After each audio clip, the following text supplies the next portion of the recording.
Thank you. Good morning and welcome to this additional meeting of Cabinet. My name is Councillor Doug Oliver, Leader of the Council. This meeting is being held remotely and is being live streamed via YouTube, and the recording of it will be available afterwards on our website. Councillors and officers are reminded to put their mobile phone on silent if they have one near them, leave their cameras on and mute their microphones when not speaking, as this will reduce feedback and background noise and saves bandwidth to prevent loss of connection. I will first do a roll call to check all members who are expected to attend are present. As I say your name, please turn on your microphone and confirm you are connected. Members of Cabinet, Councillor Christine Bayliss. Present. Councillor Jay Brewerton.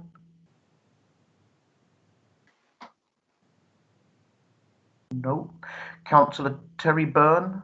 Present. Councillor Kevin Dixon. Present. Councillor Hazel Timpey. Present. Councillor Jonathan Vine Hall. Present. Councillor Sue Projak. I think we have apologies. You do, Chairman. Thank you. Yes, Chairman. Thank you, Lisa. Other members joining us. Excuse me, Chair, I'm also here. Oh, you're not on my list. I do beg your pardon. I'm reading off a list, Catherine. Catherine Field. Thank you.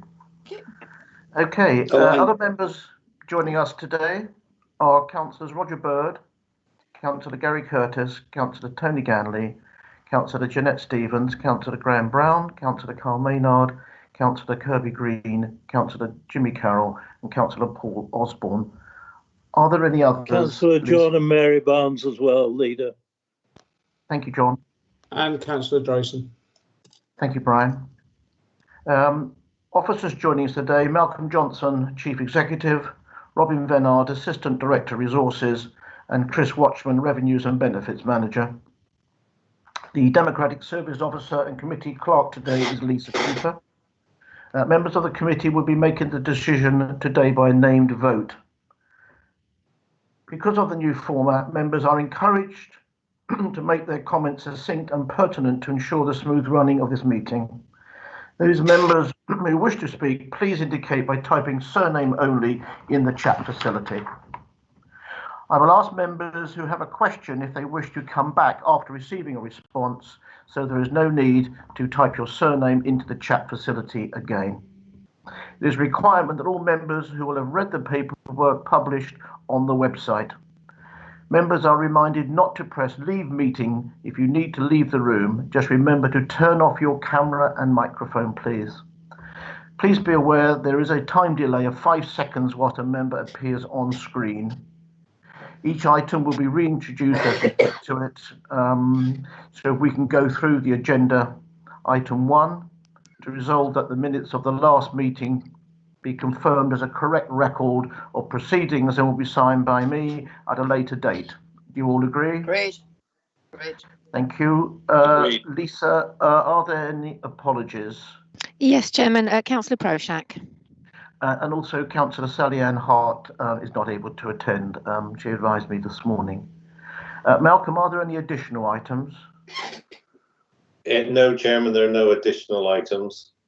And agenda item 4, are there any urgent decision items? Yes, Chairman, the item that is on the agenda today is an urgent decision to allow the council to implement the scheme in accordance with the government timescales. Thank you. Agenda item 5, disclosures of interest. Members, please speak clearly if you have a personal and prejudicial, and say the agenda item it refers to. Members with a personal and prejudicial interest will be asked to temporarily leave the meeting at the start of the item. Lisa will invite members to rejoin the meeting when the item is finished. Doug, Leader, John and Mary Barnes are both members of a parish council. I don't think it's a prejudicial interest, but it clearly is a personal one. Thank you, John. Noted. Councillor Vinehall.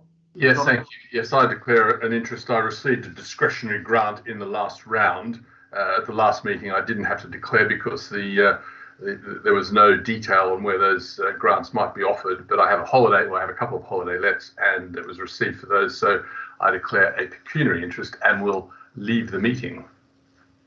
Thank you, Jonathan. Councillor Christine Bayliss.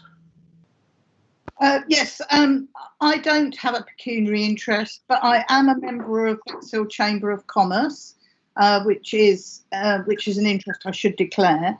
I would like to make that for the record, say that I'm not eligible for a grant under this scheme, and that I do not own any holiday lets. Thank you.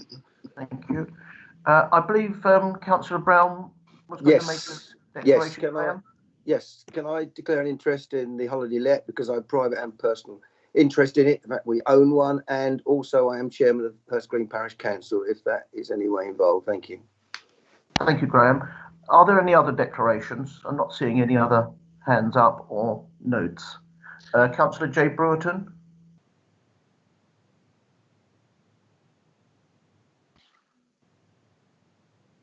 I saw your hand go up, Jay. Perhaps it was a false hand. I assume it's not a hand that's gone up, and we'll move forward then, if we may, to agenda item, the only agenda item.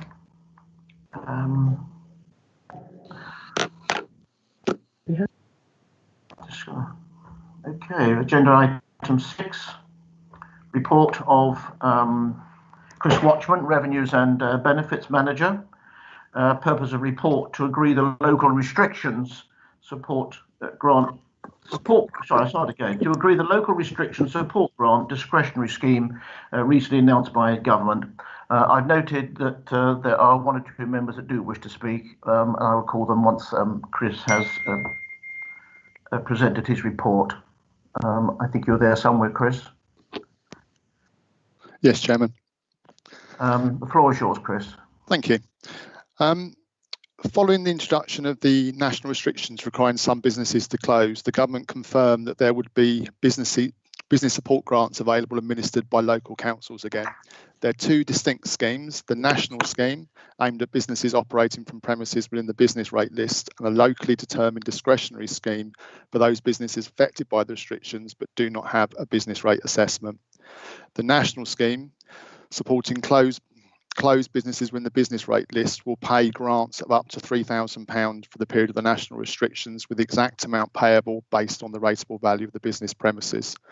For instance, business premises with a rateable value under £15,000 will receive a grant of £1,334. Business premises between £15,000 and £51,000, £2,000, and business premises with rateable value over £51,000, £3,000. Applications for the national scheme opened in Rotherham on the 11th of November, and so far we've received 330 applications and paid out in the region of £200,000. The process on these grants are taking longer than the previous grants due to the prepayment eligibility checks that are being carried out this time. In respect to the discretionary scheme, local authorities can determine how much funding to provide and which businesses to give support to. However, the government has asked that the scheme be used to help those businesses which are outside the business rate system and businesses that, while legally not forced to close, are severely impacted by the current national restrictions. Discussions with colleagues around the county have been taking place to see if a common approach could be achieved for this scheme. The categories of the previous discretionary business grant schemes administered earlier this year were also looked at again. Based on these discussions, it's proposed that the following areas will receive a grant: businesses in shared space, bed and breakfast businesses within the council tax list, holiday accommodation including self-contained holiday lets, supply chain businesses for the food, beverage, event, hospitality and leisure sectors, arts and entertainment businesses, market traders, and home-based in-person businesses. This relates to businesses that are primarily home-based and provide services that are wholly or mainly in person and which cannot be provided remotely, for example, hair and beauty treatments. It's proposed the majority of these businesses should receive a grant of £1,334 based on the minimum amount of the national restrictions. However, where businesses fall into the supply chain category and have a rated business premises, the grant should follow the national award amounts. For home-based businesses, it's proposed an award of £800. The council will receive £1.9 million for the local schemes to cover the rest of this financial year and 21-22, the government have indicated that no further funding will be available and that this funding will need to meet any future cost of national lockdowns, as well as any, as it rather enters tier 2 or tier 3 restrictions. I think this scheme should be seen very much as phase 1. It's proposed, if the proposed scheme is agreed, the application process will open today and close on the 11th of December to try to ensure that all payments are processed before the Christmas break. Thank you. Thank you very much, Chris. There's a considerable difference between the lockdown 1 and the 30 million that we had available to distribute. So this is quite a modest amount in comparison, I suppose, but still a fair amount of funds. But it has got to last possibly as well. So I think there are some questions for Chris. John Barnes.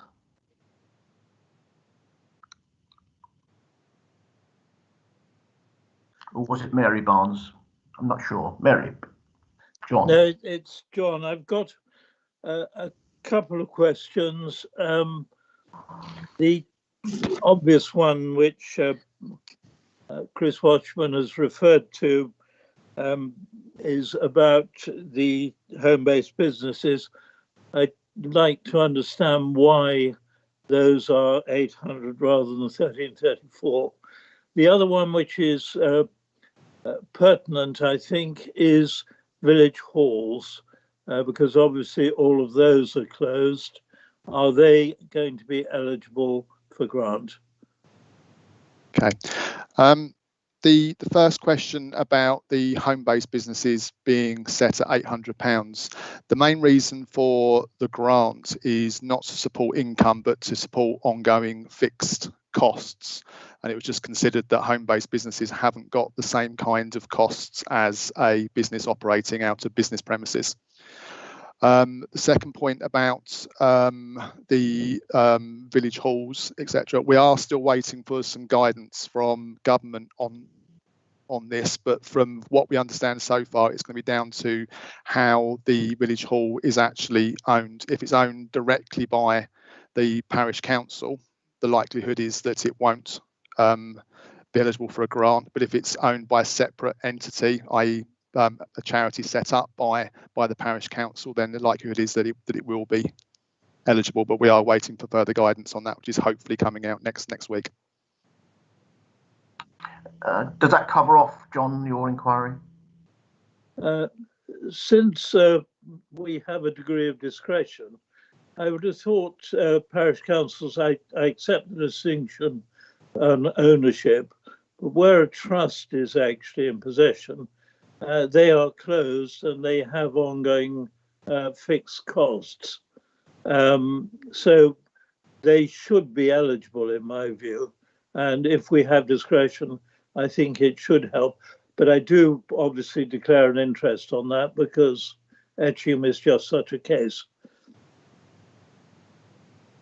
Okay, thank you for your question and thank you for your comments, Chris. I'll do the questions with members first and then allow Cabinet to ask questions if that's okay, because of the names here. Carl Maynard. Carl, you had a question. No, I think it's. I will come in a minute if that's okay. I think Paul Osborne was the one that was going to ask the main. I mean, it's around essentially the parish council issue, because if you look at point 21 of the government report, and Chris has obviously alluded to that.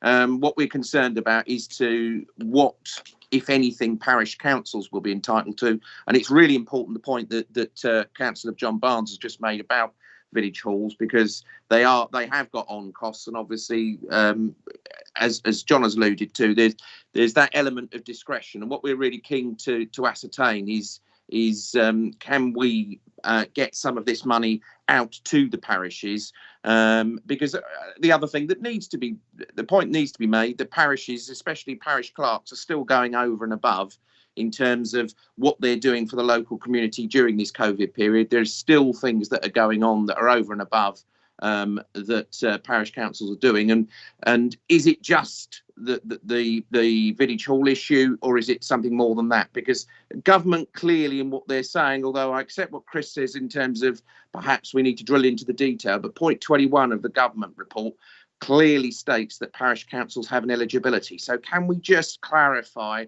as far as we possibly can, Chris, if it's possible through you, Councillor Oliver, as to whether or not parish councils have a degree of eligibility?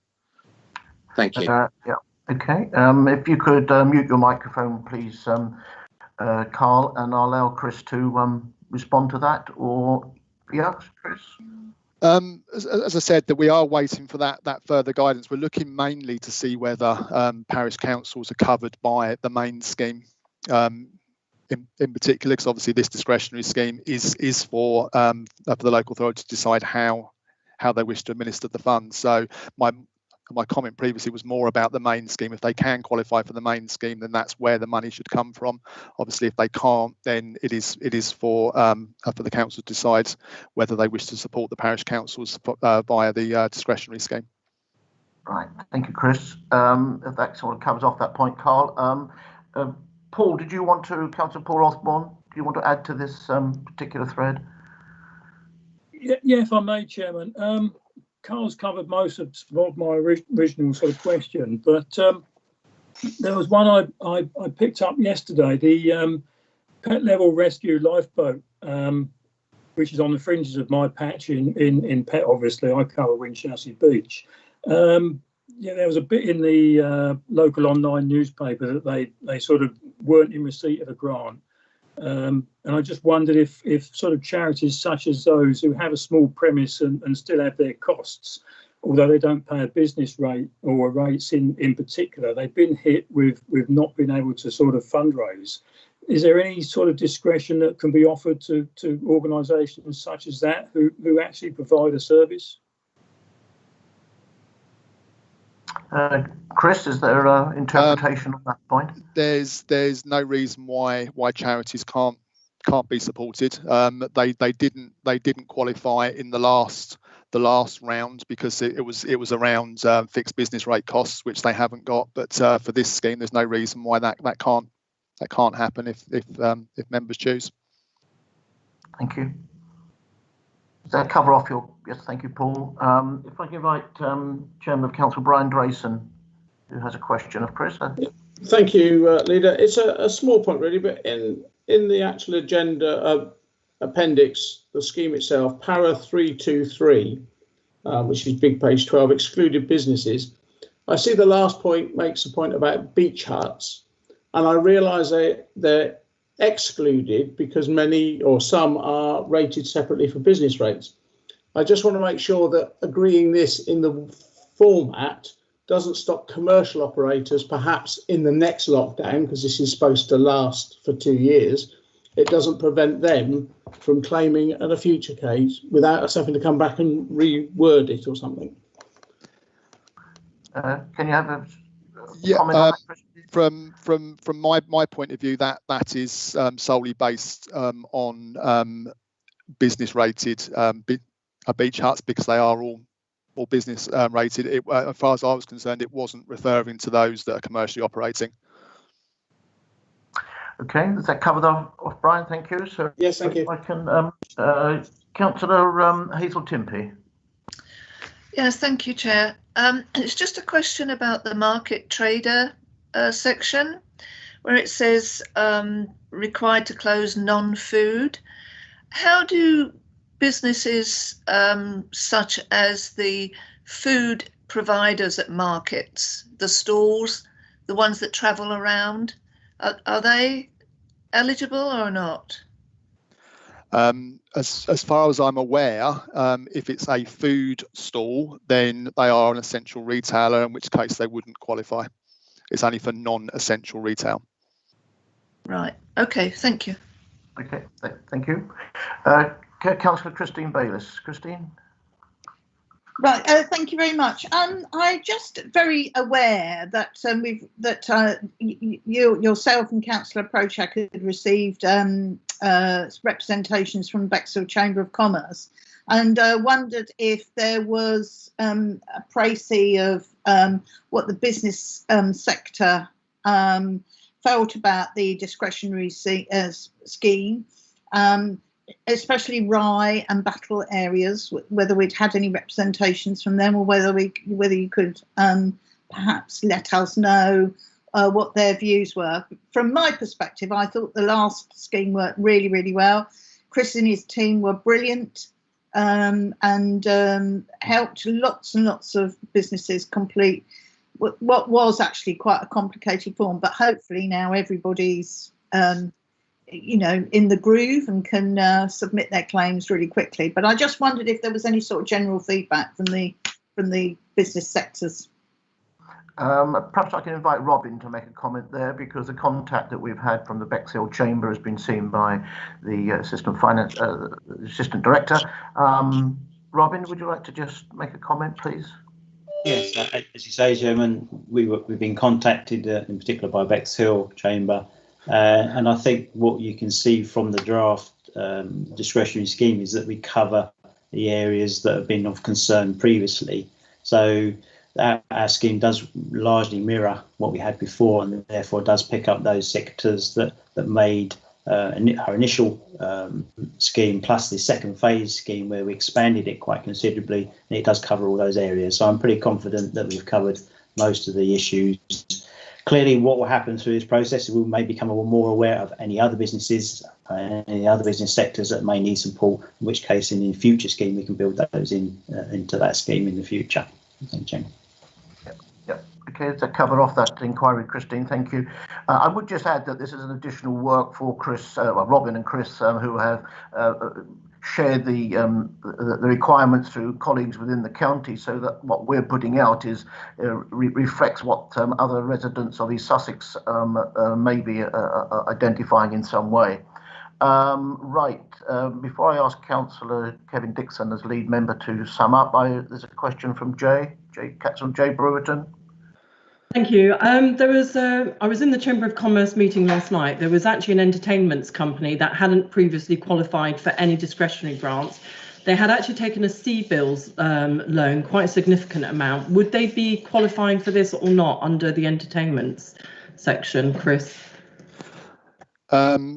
Depending on what the business is, obviously I don't know what the business is, but yes, the intention is that entertainment businesses would qualify, and many did qualify in the previous discretionary scheme as well.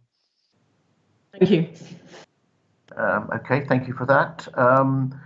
Yes, it has been quite a bit of complex work involved in bringing it to this report, and thank you for that, Chris and Robin. Kevin, if I could invite you to sum up and move this position.